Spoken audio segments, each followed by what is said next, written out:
When my daughter told me she was taking my inheritance and kicking me out of my own home, I collapsed right there on my kitchen floor. Days later, I was sitting across from a lawyer who revealed a second will that would change everything. That's when I realized family ties are just like handcuffs. They look secure until someone shows you they've had the key all along. If you're watching this, hit subscribe and tell me where you're from in the comments. Because trust me, this story twists more than a tornado in Texas, and you won't believe how it ends. My name is Eleanor James. For 63 years, I believed I understood what family meant. Now I know better. It started on what should have been just another Tuesday. I was making tea in the kitchen of the home where I'd raised my daughter Patricia, the same home where I'd grown up. The morning light filtered through lace curtains my mother had hung decades ago.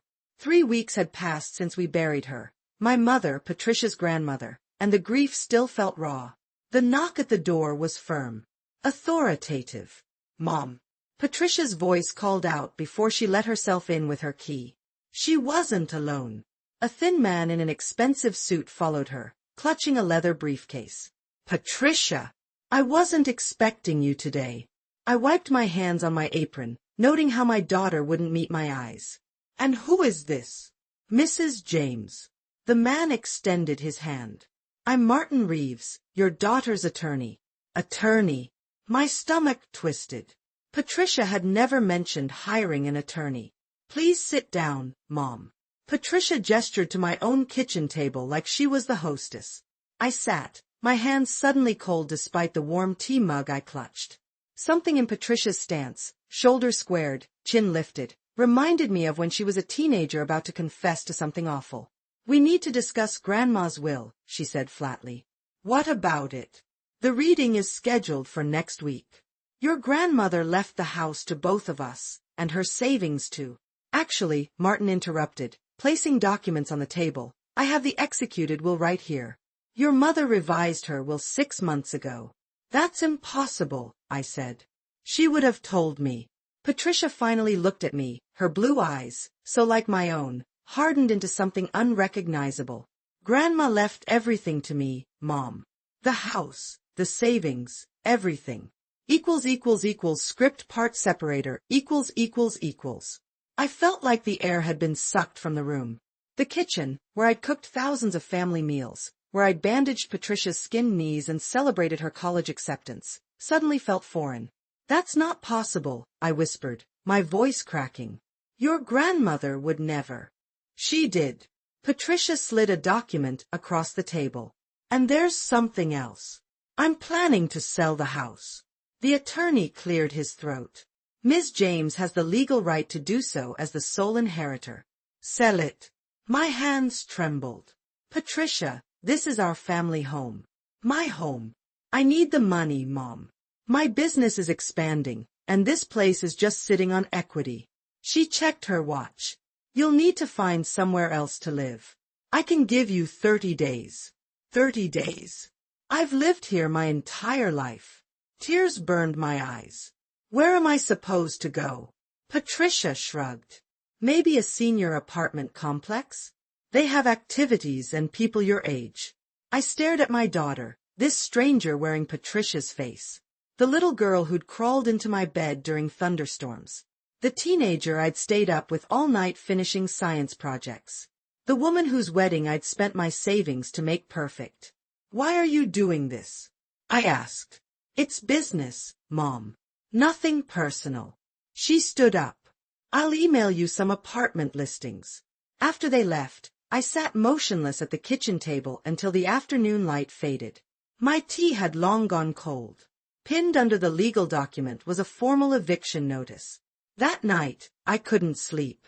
I paced the hallways of my childhood home, running my fingers along the wall where pencil marks tracked Patricia's growth. By morning, shock had hardened into something else, determination. I may have raised a daughter who could betray me, but I hadn't raised a fool. And I certainly wasn't going down without a fight. Script part separator, The next morning, I called the family lawyer, not Patricia's slick attorney, but Joao Santos, who had handled my parents' affairs for decades. His office was small, tucked above a bakery downtown, smelling perpetually of cinnamon and legal papers. "This can't be right, Eleanor," Joao said. adjusting his reading glasses as he examined the will Patricia had presented. His fingers, spotted with age, traced the signature. Your mother discussed her intentions with me just weeks before she passed. She never mentioned changing her will. So it's fake. A spark of hope ignited in my chest. João frowned. I can't say that definitively without investigation. But something doesn't add up. He hesitated, then added quietly, there's something else you should know. The way he wouldn't meet my eyes sent ice through my veins. What is it, João? There was another will. A more recent one than this. He pulled open a drawer and removed a sealed envelope. Your mother brought this to me 3 weeks before she died. My hands shook as I opened it. Inside was a will dated just 1 month ago, leaving the house to me with a life estate, meaning I could live there until my death, when it would pass to Patricia. The savings were split between us. Why wasn't this presented at the reading? João's expression turned troubled. I was planning to present both documents next week and let the court decide which was valid. But now, he sighed heavily. Eleanor, I need to be honest with you. I've been receiving pressure from Patricia. Pressure? What kind of pressure? She claims to have information about some financial irregularities in how I handled your father's estate years ago. Nothing criminal, but enough to damage my reputation if it became public. I felt the floor tilt beneath me. Patricia wasn't just stealing my inheritance. She was blackmailing our family lawyer. What are we going to do? I whispered. Fight, João said simply. But it won't be easy. Patricia has resources and clearly isn't afraid to play dirty. He leaned forward. Do you have somewhere safe to stay? Someone you can trust? The question hit me like a slap. At 63, I'd never imagined having to consider such things. I'll figure something out, I said, but the tremor in my voice betrayed my uncertainty. Script part separator, I left João's office with a copy of both wills and a weight pressing down on my shoulders. Rain had started falling, and I pulled my jacket tighter as I hurried to my car. Inside, I sat gripping the steering wheel, my mind racing. How had things unraveled so quickly? 1 week I was grieving my mother, the next fighting my daughter for my own home. My phone rang, Patricia. I let it go to voicemail. Seconds later, a text message appeared. Mom, I've scheduled a walkthrough with realtors tomorrow. Please make sure the house is presentable. The audacity stole my breath. I started the car and drove, not to my soon-to-be lost home, but to Martha's place, my oldest friend who lived 3 blocks away. She did what? Martha's voice echoed through her kitchen when I finished explaining. That ungrateful little, she caught herself, jaw tight with anger. You're staying here. No arguments. I can't impose. Nonsense. Besides, she added, pouring me a generous glass of wine, you're going to need help fighting this. 2 days later, I returned home to find strange men measuring my living room. Patricia stood in the center, pointing out features to a woman in a blazer. What is going on here? I demanded. Patricia barely glanced my way. Mom, this is Sandra from Coastal Realty. We're just getting preliminary measurements for the listing. Get out, I said quietly. All of you. Mom, don't be difficult. Get out of my house. The force of my scream surprised even me. The realtors looked uncomfortably between us. Maybe we should come back another time, Sandra murmured. After they left, Patricia rounded on me. You're embarrassing yourself. You're stealing my home. Your grandmother's home. I'm exercising my legal rights, she replied coldly.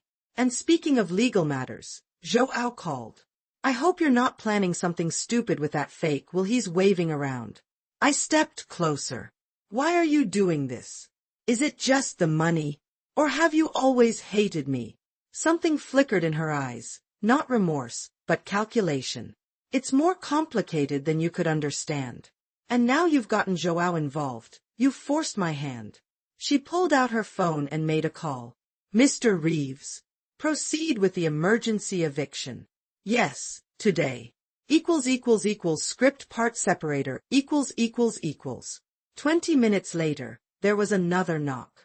2 sheriff's deputies stood on my porch, holding papers. Mrs. James? We have an emergency eviction order. You need to vacate the premises immediately. I stared at the official document, my vision blurring. This can't be legal. I have 30 days. Not according to this order, ma'am. There's a claim you've been threatening to damage the property. That's a lie. I looked past them to see Patricia watching from her car, face expressionless. We can give you an hour to gather essentials, the younger deputy said, his voice softened with embarrassment. In a daze, I filled a suitcase with clothes, medications, and my mother's photo albums.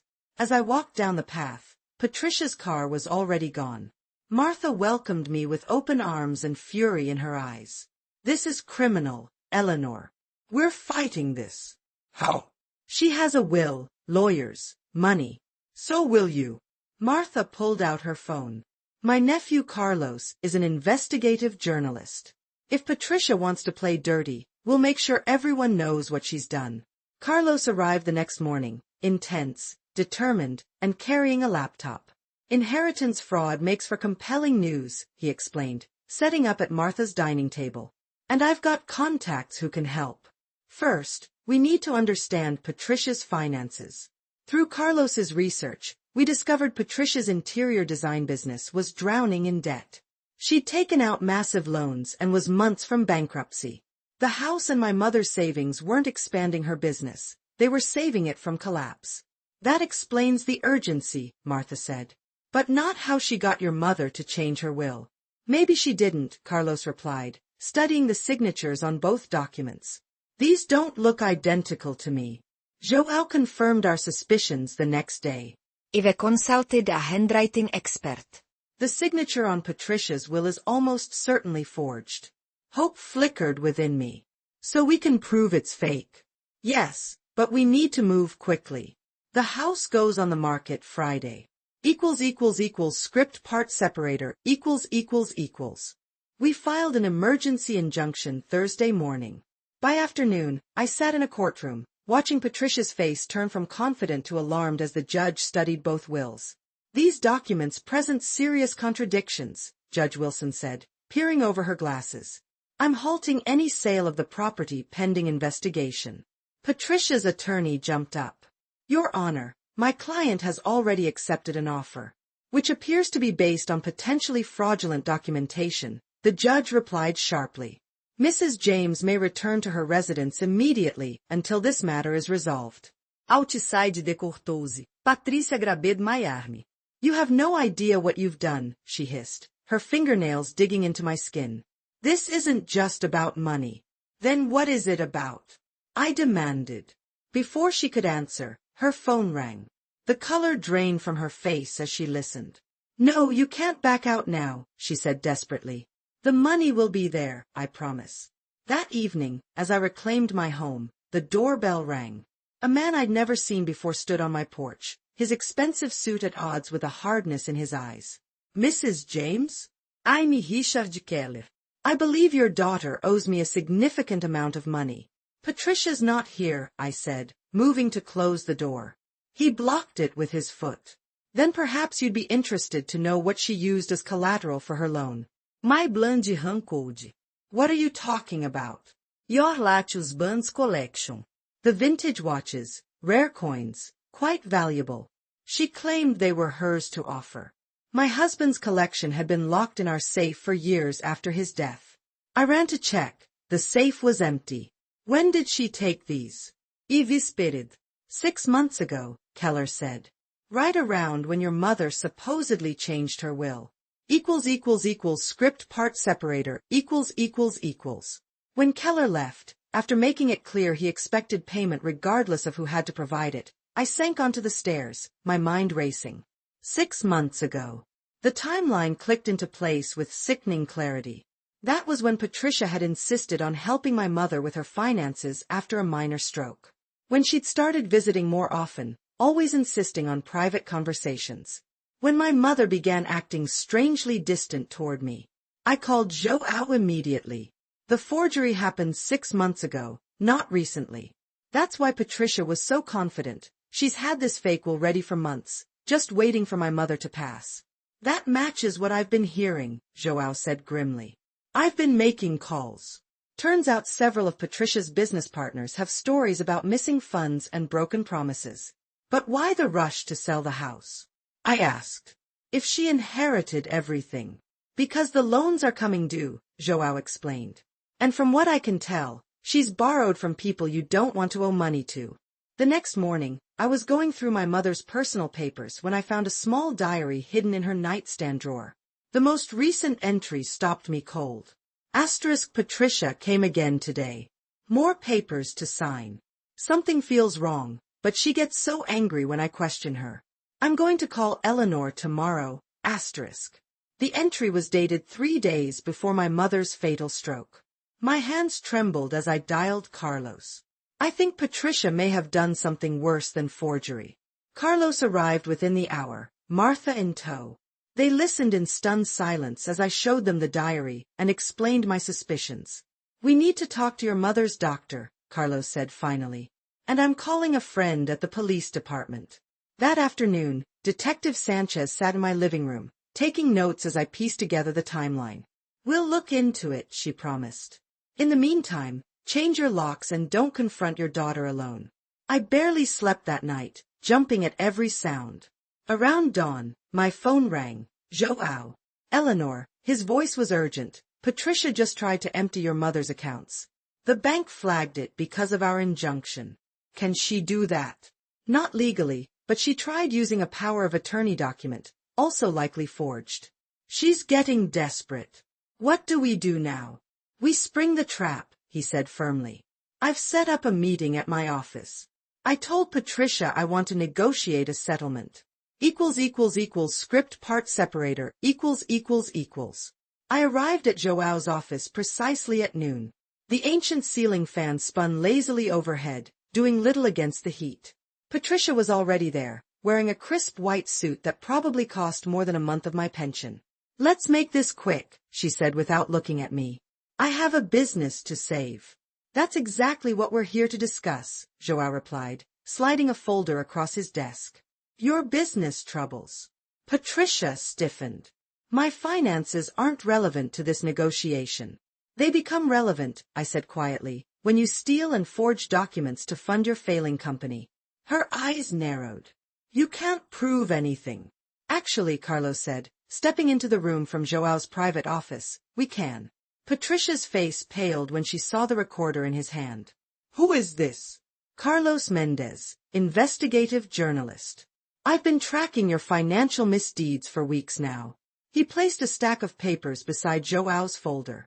Loan documents using stolen collateral, bank transfers from your grandmother's accounts while she was hospitalized, and my personal favorite, the testimony from the notary you paid to backdate documents. Patricia lunged for the papers. This is slander. You can't. We also have this, I said, pulling out my mother's diary.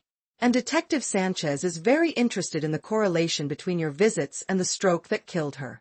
For the first time, I saw fear crack through Patricia's polished facade. You were drugging her, weren't you? I whispered. That's why she was so confused those last months. Why she couldn't remember conversations we'd had. You're being ridiculous, Patricia snapped, but her voice trembled. Mother was old. She got confused. João leaned forward. The police have requested her medical records for toxicology review. Script part separator, Patricia stood up so abruptly her chair crashed backward. This is a setup. You can't just.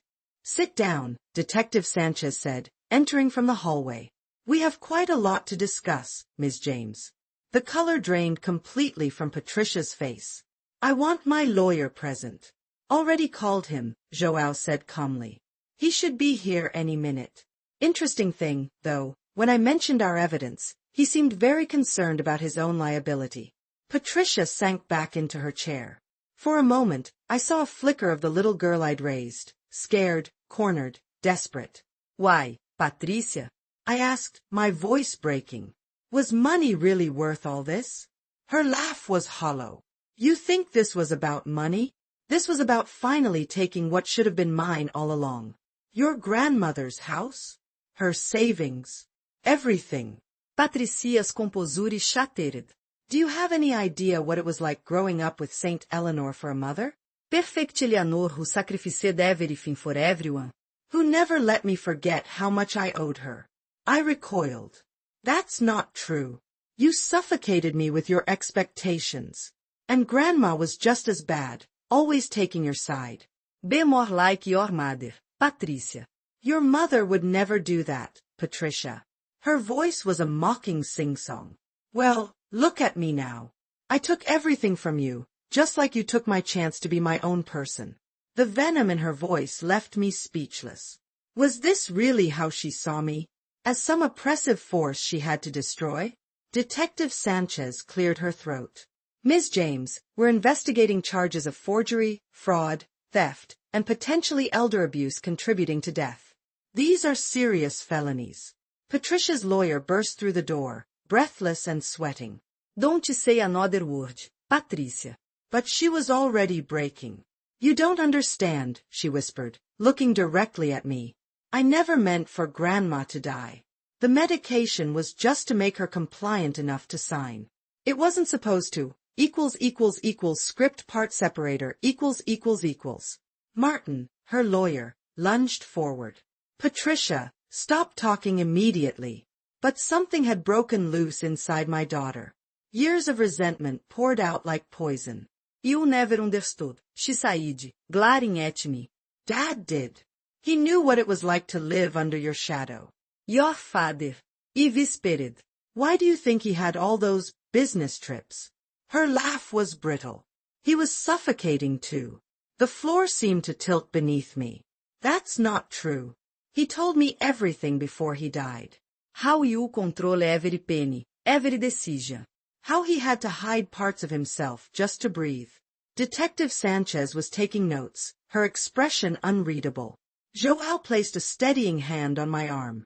We're getting off track, Patricia's lawyer interrupted desperately. My client is under extreme stress and...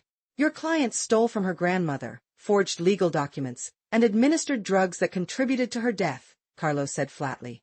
And now she's implying she conspired with her late father to hide assets. Patricia's eyes widened as she realized what she'd revealed. Those loans, I said slowly. They weren't just for your business, were they? You were paying off Dad's debts.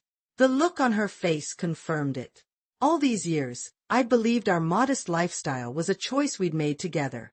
Now I wondered what other secrets my husband had taken to his grave. Detective Sanchez Soto. Patricia James, you're under arrest for fraud, forgery, and elder abuse. As they led my daughter away, she looked back once. In her eyes, I saw not remorse but something worse, justification. She truly believed she was entitled to destroy me. That night, alone in my reclaimed house, I opened a bottle of wine my husband had saved for a special occasion. 20 years, we'd been married. 20 years of what I now realized was an elaborate performance. Script part separator ===. I wandered through the silent rooms, touching photographs I now questioned. How many lies had been captured in these smiling family portraits? How many secrets had been whispered in these walls? The next few weeks passed in a blur of legal meetings and police interviews. Patricia remained in custody, denied bail due to flight risk. The evidence against her mounted daily, forged signatures, altered documents, unauthorized bank transfers. Carlos's investigation revealed she'd been siphoning money from my mother's accounts for nearly a year. The hardest blow came when toxicology results returned from my mother's tissue samples. Traces of a sedative were found, not enough to be lethal on its own, but sufficient to exacerbate her condition and contribute to the stroke that killed her. We're filing additional charges, Detective Sanchez told me gently. Involuntary manslaughter. I nodded numbly, wondering how we'd reached this point. The daughter I'd raised was facing years in prison. The husband I'd mourned had been a stranger. The mother I'd loved had died partly because of my own child's actions.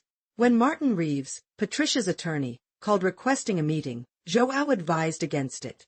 It's a manipulation tactic, he warned. They want to play on your emotions. I need to hear what they have to say, I insisted. We met at the County Detention Center's conference room. Patricia looked diminished in her orange jumpsuit, her perfectly highlighted hair now showing dark roots. Martin sat beside her, his earlier arrogance replaced with desperate calculation. My client is prepared to make a deal, he began without preamble. What kind of deal? Joao asked skeptically. Full confession, cooperation in recovering the stolen assets, in exchange for reduced charges. Script part separator, I looked at Patricia, searching for any sign of remorse. All I saw was pragmatic calculation. Why would the DA agree to this? Joao asked. Because my client has information about other parties involved, Martin said carefully, including some details about financial irregularities in her father's business dealings that may interest federal investigators. The implication was clear. Patricia was prepared to implicate her father posthumously to save herself. You'd drag your father's name through the mud? I asked, my voice barely above a whisper. Patricia met my eyes for the first time. Dad was already dirty, Mom. I'm just telling the truth. The truth, I repeated. That's something you suddenly value? I value my future, she replied coldly. 20 years in prison isn't part of my plan. Martin cleared his throat. We're also prepared to transfer the house back to you, along with the remaining funds from your mother's estate. How generous, Joao said dryly. Returning what was stolen. Do you expect me to speak on your behalf? I asked Patricia. To tell the judge my daughter deserves mercy after what she's done? I expect you to be practical, she said. This deal benefits both of us. You get your house, I get a shorter sentence. I stared at this stranger wearing my daughter's face. You really don't understand what you've destroyed, do you? Business is business, Mom, she said, echoing her words from that first terrible day. Nothing personal. Script part separator, I stood up, my decision made. I'll speak at your sentencing, I said quietly. I'll tell the court exactly who you are. Her confident mask slipped. Mom, don't be vindictive. Vindictive? I laughed, a hollow sound that echoed in the sterile room. You drugged your grandmother. You stole from me. You were ready to throw me out on the street. And you call me vindictive? Patricia's attorney intervened. Mrs. James, perhaps we should all take some time to... No, I said firmly. I've taken enough time. My daughter made her choices. Now she can live with the consequences. I walked out without looking back, Joao hurrying after me. The courthouse was packed the day of Patricia's plea hearing. Carlos had published his investigation, and the story of a daughter's betrayal had captured public attention.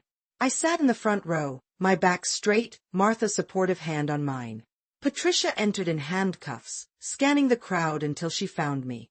For a brief moment, our eyes met, and I thought I glimpsed something. Not remorse exactly, but perhaps the first glimmer of understanding what she'd lost. Your Honor, the prosecutor announced, we've reached a plea agreement with the defendant. The terms were read aloud, guilty pleas to fraud, forgery, and elder abuse contributing to death. In exchange for her cooperation in recovering assets and testimony against her father's former business partners, she would receive 12 years with possibility of parole after 8.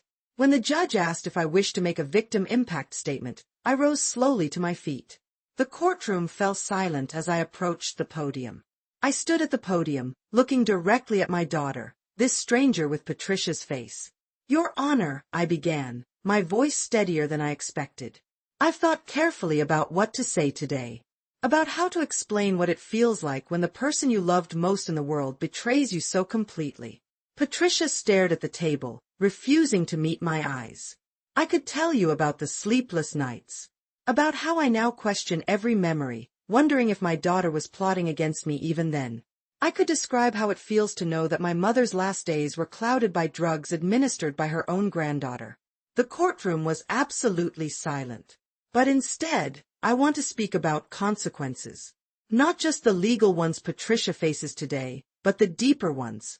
I paused, gathering myself. My daughter will serve her sentence and someday walk free. But she will never again know what it means to be trusted. She will never feel the comfort of family standing beside her without question. She has sentenced herself to a lifetime of suspicion and isolation. Patricia's shoulders began to shake slightly. As for me, I continued, I've lost my daughter. But I've found clarity. I know now that love without accountability isn't love at all. It's just blind devotion. And while I grieve what we might have been, I refuse to sacrifice my dignity or sense of justice any longer. I turned to face Patricia directly. I don't hate you. I pity you. Because in your desperate grab for money and power, you've lost the only things that truly matter: integrity, trust, and family. That is a punishment far beyond what any court can impose. As I returned to my seat, Patricia finally looked up, tears streaming down her face. Whether from remorse or self-pity, I couldn't tell. And strangely, I realized it no longer mattered. 1 month later, I stood in my garden, truly mine now, legally and spiritually. Martha worked beside me, helping plant new roses. "How are you holding up?" she asked gently. I considered the question as I patted soil around a fragile new shoot. "I'm growing," I said finally. "Not despite what happened, but because of it." And for the first time in months, I realized it was true. That evening, as the sun set on my garden, I realized some things must break completely before they can be rebuilt into something stronger, something truer. In the ruins of what was once my family, I had found myself, not just surviving but finally, truly living.